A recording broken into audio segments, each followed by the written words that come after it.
할렐루야, 반갑습니다. 우리가 모두 함께 얼굴을 이렇게 뵙게 되니 얼마나 기쁜지요. 우리가 미국에서 3년 만에 한국에 들어오게 되었습니다. 나이가 들다 보니까 우리 부부가 치아가 약해져 가지고 치아를 치료하기 위해서 들어왔습니다. 옥인교회 출석하며 반가운 목사님과 또 여러 성도님들과 함께 성전에서 대면 예배를 드리니까 이 고향에 온 것이 얼마나 기쁘고 좋은지요. 그동안 전 세계적으로 대부분 교회들이 성전에서 직접 예배를 드리지 못하고 온라인으로 비대면 예배를 드려왔습니다. 그런데 지금은 하나님의 은혜와 성도님들의 간절한 기도로 점차 옛 모습을 찾아가고 있는 것을 볼 때 얼마나 감사한지요. 점차 우리 교회의 모습이 옛 모습으로 회복되어 가는 것을 보며 감사드리고 있습니다. 오늘은 성경에서 말씀하시는 하나님의 뜻을 살펴보고 예배 회복을 위하여 간절히 하나님께 기도하는 시간이 되었으면 합니다. 특별히 말씀을 통해서 우리 교사님들과 또 여름 캠프를 통하여 우리 학생들이 변화되는 그러한 좋은 시간이 되었으면 합니다. 오늘 본문 말씀 이전에 로마서 12장 1절 말씀에서 너희 몸을 하나님이 기뻐하시는 거룩한 산제사를 드리라 하는 너희의 드릴 영적 예배니라 말씀하셨습니다. 이 영적 예배란 무엇일까요? 영적 예배는 요한복음 4장 23절에서 24절 말씀을 보니까 신령과 진정으로 드려야 한다고 말씀하고 있습니다. 신령한 예배는 성령 충만하여 성령의 역사가 일어나는 예배를 말하고 있습니다. 진정의 예배는 바른 예배, 진실된 예배를 드리는 것을 의미합니다.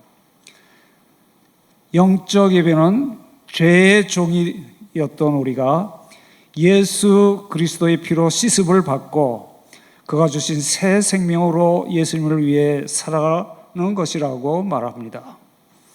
그래서 바울 사도는 하나님이 기뻐하시는 진정한 예배는 이 세대를 본받지 말고 오직 마음을 새롭게 함으로 변화를 받아 하나님의 뜻대로 살아야 한다고 말씀하고 있습니다.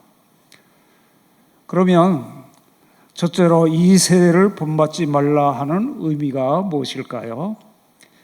예수님께서는 예수님 당시 세대를 악한 세대라고 말씀하셨습니다. 누가복음 11장 29절 말씀해 보니까 무리가 모였을 때 예수님께서 말씀하시되 이 세대는 악한 세대라 표적을 구하되 요나의 표적밖에는 보일 표적이 없다라고 예수님께서 직접 말씀하셨습니다. 이 악한 세대는 하나님과 상관없이 육체의 욕심과 본능 따라 살아가는 세대를 말하고 있습니다. 악한 세대를 본받지 말라 하는 것은 세상 사람과 같은 가치관을 갖지 말라 하는 것입니다. 악한 세대를 본받지 않으려면 하나님의 말씀으로 마음을 새롭게 되는 방법밖에 없습니다. 다시 말하면 생각과 가치관이 예수 그리스도의 말씀으로 새롭게 되어야 한다는 것입니다. 예수 그리스도의 이름의 능력과 십자가에서 흘린 피 공로로 깨끗게 되어지는 것을 말합니다. 우리 성도들의 내면은 성령 하나님이 거하시는 하나님의 성전입니다. 하나님의 성전은 거룩합니다. 그러나 세상 사람들의 마음은 그렇지 못합니다. 세상 사람들은 성도들의 마음과 일치할 수 없는 것입니다. 지금 사는 이 세대가 바로 그렇지 않습니까? 이 세대는 성도의 내면과 다르기에 바울 사도는 이 세대를 본받지 말라고 말씀하시는 것이겠지요. 두 번째로, 오직 마음을 새롭게 함으로 변화를 받으라 하는 의미를 생각해 보겠습니다. 변화를 받는다라는 말은 내면적 존재가 밖으로 드러나는 것을 의미합니다. 이 단어가 쓰여진 성경의 다른 곳을 좀 보도록 하겠습니다. 마태복음 17장 2절 말씀을 보니까 저희 앞에서 변형되사 그 얼굴이 해같이 빛나며 옷이 빛과 같이 희어졌더라. 이 말씀에서 변형되사라는 단어가 오늘 본문 말씀인 로마서 12장 2절에 변화를 받아라 하는 그 같은 단어입니다. 마태복음 17장 2절에서는 예수님께서 변화산에서 변형되신 사건을 말하고 있습니다. 예수님께서는 변형되셔서 그 얼굴이 해같이 빛나고 옷이 빛과 같이 희어졌습니다. 여기서 변형되었다는 단어가 가지는 의미는 예수님의 본성, 즉 창조주 하나님의 본래의 모습이 겉모습으로 나타났다 하는 것입니다. 말씀에 보면 겉사람은 부패하나 속사람은 날로 새롭도다 하셨죠. 예수 그리스도의 보혈로 죄사함 받아 변화되었다는 그러한 뜻이겠지요. 성도는 그 거듭난 속사람의 존재를 밖으로 나타내야 할 자라는 것입니다. 성도가 세상의 것으로 옷 입고 세상의 가치관과 방법으로 사는 것은 부끄러운 일입니다. 그러므로 너희가 왜 세상과 다른가를 생각하라 하는 것이 본문의 말씀입니다. 그런데 성도가 이 세대를 따르려 하는 그러한 마음이 있습니다. 왜 그럴까요? 그것은 그들이 자신이 누구인지를 망각하고 살기 때문입니다. 내가 누구인지 어떠한 존재를 인식해야 하는데 우리는 종종 잊어버린다는 것입니다. 하나님 앞에 열심을 내던 자들이 어느 순간에 그 열정을 잊어버리고 그 뜨거움을 상실합니다. 무엇이 신앙생활에서 우리의 마음을 쉽게 하고 열정을 무너뜨리며 감동을 상실하게 합니까? 나 자신을 말씀에 비추어 돌아보지 않으며 회개하지 않기 때문입니다. 그래서 바울 사도는 성도를 향하여 마음을 새롭게 하고 변화되라고 말씀하고 있는 것입니다. 새롭게 한다는 것은 영어로 renew라고 이렇게 말하고 있지요. 이것은 회복하다 또는 갱신하다 하는 뜻을 가지고 있습니다. 갱신이라고 하는 그러한 말은 어떠한 계약이나 서류의 유효기간이 만료되어 자격과 권리를 상실하였을 때 그 고난의 기간을 연장한다는 의미입니다. 저희가 3년 만에 미국에서 한국에 들어왔더니 제 운전면허증이 적성 검사 기일이 지났고 또 은행 카드가 갱신 기일이 지나서 운전을 할 수 없고 은행 일을 할 수 없게 되어 있었습니다. 그래서 관련 기관에서 정해놓은 절차에 따라서 적성 검사를 하고 은행 서류를 새로 갱신하였습니다. 이와 마찬가지로 날마다 성도는 그 마음이 갱신되어야 하는 것입니다. 마음의 갱신이라는 것은 하나님이 가르쳐 주신 방법대로 우리가 지은 죄를 회개하고 예수 그리스도의 피로 새롭게 되는 것을 말합니다. 우리가 미국서 우리와 신분이 있으신 장로님께서 강변에 있는 별장을 사용하라 하셔서 오레곤주 유진으로 이사하고 왔습니다. 그 별장에는 토종닭들이 있습니다. 그 닭을 보시면서 말하기를 저 닭들은 묵은 닭이라서 알도 낳지 못하고 잡아먹으려 해도 즐겨서 먹을 수가 없는 그러한 쓸모없는 닭이라고 했습니다.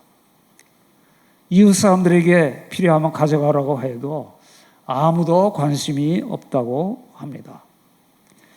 묵은 닭은 알을 낳기 시작한 지 1년 6개월이 지나면 알을 낳지 못한다고 합니다. 그래서 약 2년이 지나면 묵은 닭이 되는 것입니다. 뿐만 아니라 이 묵은 닭은 새로 들어오는 닭을 쪼아 상처를 주기도 하고 또 살도 질기고 맛이 없어 고깃값도 못합니다. 그래서 묵은 닭은 땅에 갖다 묻어버린대요. 저는 안타까운 생각이 들더라고요. 우리가 신앙생활을 하면서 묵은 닭과 같은 묵은 성도가 되지 않도록 조심해야 합니다. 습관에 따라 감동 없이 예배드리며 신앙생활을 하고 있지 않은지 나 자신을 살펴보는 오늘 귀한 시간이 되었으면 좋겠습니다. 묵은 닭처럼 새 신자들을 상처 주는 언행을 삼가해야 합니다.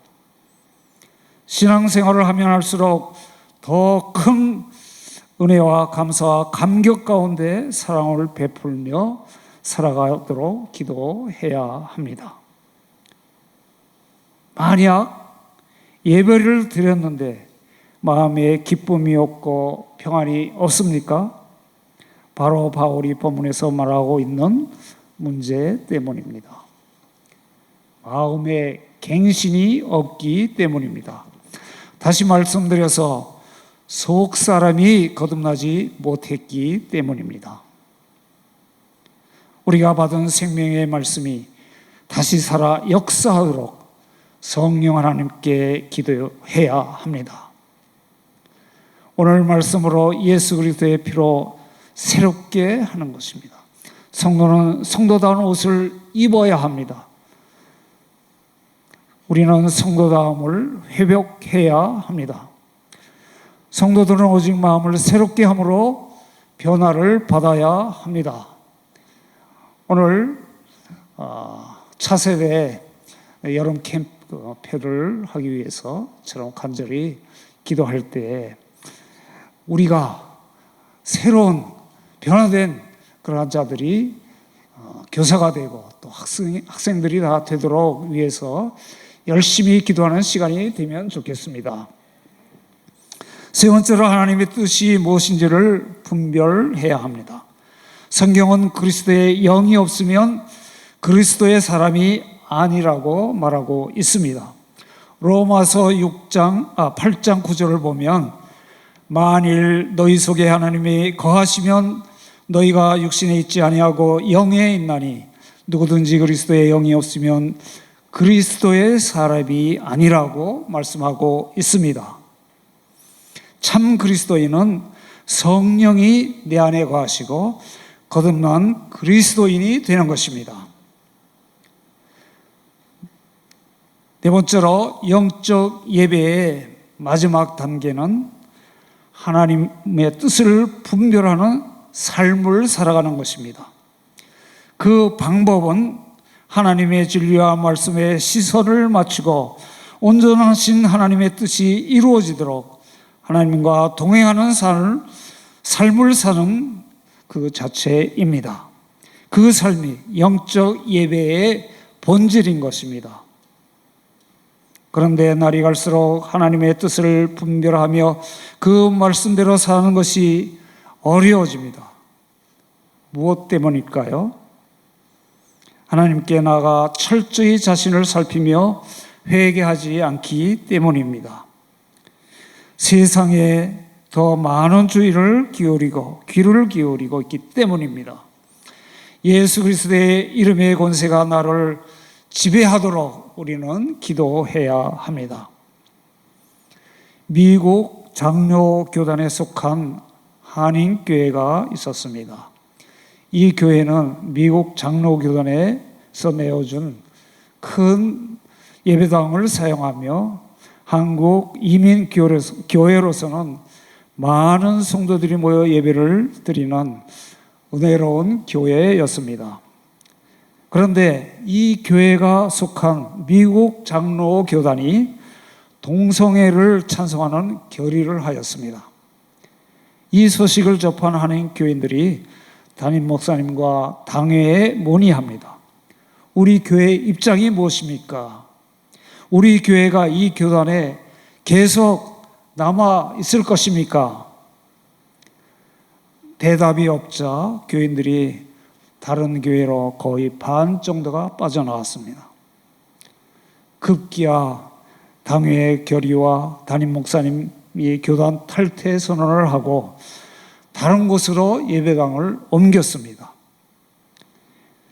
그러니까 이 교회가 다시 전과 같은 예배를 회복하고 더 은혜로운 교회로 성장하는 모습을 보았습니다.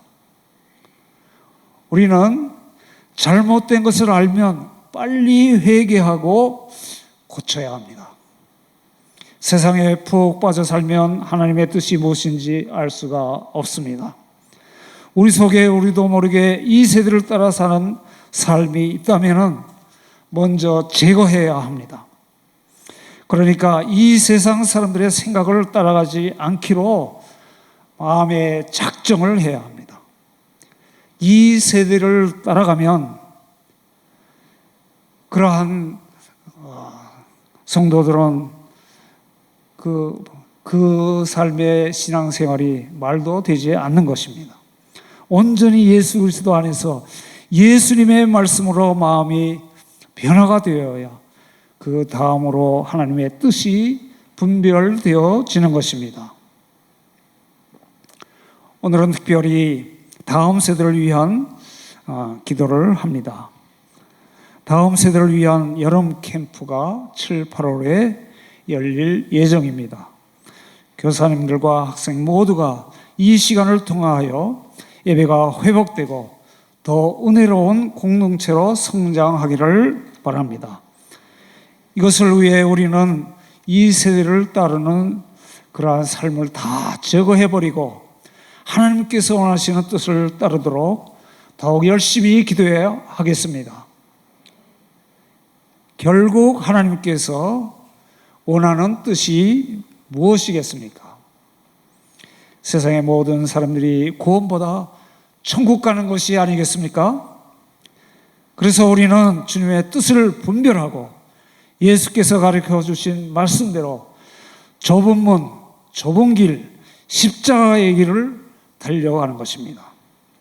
예수 그리스도의 이름으로 회개하고 마음으로 영으로 찬송하고 기도하면 우리 예배가 다시 전과 같이 하나님이 원하시는 대로 회복이 될 것입니다. 예배가 회복될 때 하나님이 기뻐하시는 삶을 살게 될 수 있습니다.